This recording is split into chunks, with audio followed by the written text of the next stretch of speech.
How to make your fashion portfolio. Last week, we studied at my fashion teaching online classes. We studied together with the students about mood boards and mind maps.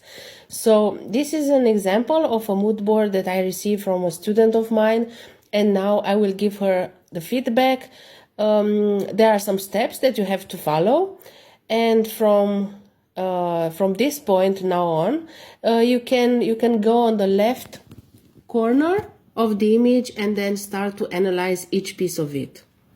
First, you just take a look at the duplicate content. So here, for example, this image has three lamps that are similar, or in fact they are the same. So this means a duplicate content, because you have the same information that it's positioned 3 times in the same layout. So there is no need to find this kind of image. You can search for a zoom, or you can just crop an image and make it smaller if you are interested in this particular lamp. Then what you have to do is, in fact, to search for images that are not very good in quality, or from quality point of view.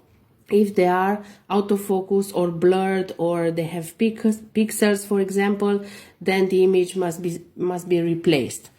Then what you have to search for is to take a look in detail about what you are placing in your composition. For example, here you have this bottle, so it's Alice in Wonderland topic. You know that we have this kind of packaging here, and the message drink or drink me.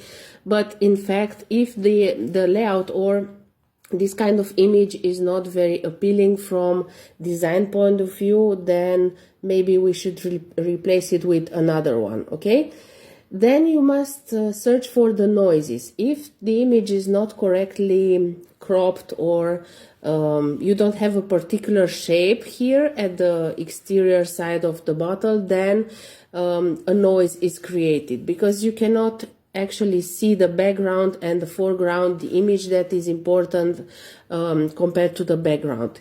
Here you also have another layer with the typography or these fonts, and because they are quite big in your layout, you don't see the background. So there is no use to place a background thinking that later on it can be a piece of inspiration if you don't see the details in the background. Okay, then you have to have a contrast, because if you keep your eyes almost closed, or you see through your eyelashes, then these 3 layers and 3 elements, the background, the typography, and the bottle, they are not very obvious in your layout. So you have to have more contrast. For example, here things are quite obvious, and you have also 3 layers, the hand, the background, and this mirror or this piece of jewelry, and you have the layers that are very nice placed, and you understand what you see, in fact. Okay, then regarding the images, for example, in this side of the layout, if there is no image that can help you later on create your fashion collection, then there is no use to place it. Of course, you can take a look at the detail here, and maybe the macrame or this kind of manufacturing or crafting can help you later on in your collection. But if the details are not very intriguing and not very appealing, then maybe you can place another image as a source of inspiration. Regarding the mushroom, for example, and also the butterfly, if the images are quite boring, or you saw this before, or the shape of the mushroom is not something out of the box or very creative and inspiring, maybe we can choose another mushroom that is more exotic, or the shape of it or the texture is very different, and maybe you can find inspiration from it later on. Okay, then if you have a background and you choose a background here, if the pattern is repeating and it occupies quite a surface in your layout, then maybe you can make a smaller cut in it and place it only here, instead of taking so much space in the whole layout. Okay, then regarding any human body or any human touch. If you have, for example, here the hand, maybe it's better to flip rotate it or to horizontal rotate it and to place it somehow more related to the center of the image instead of having a detail of a human being placed very close to the edges of the paper. And like this, you imagine that there is a story that happens outside the layout. So you have to be careful of these elements.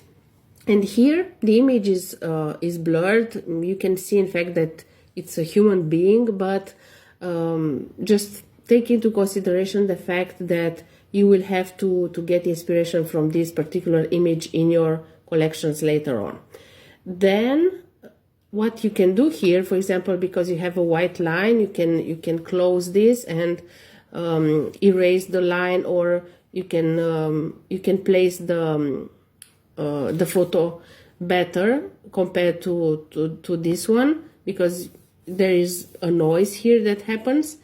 And overall, you can take inspiration also from other fields, for example, jewelry, accessories, nature, architecture, sculpture, paintings, maybe illustrations from the book from Alice in Wonderland, for example, or the characters, or any other fields you can take into consideration in order to make your mood board even richer than that. Okay.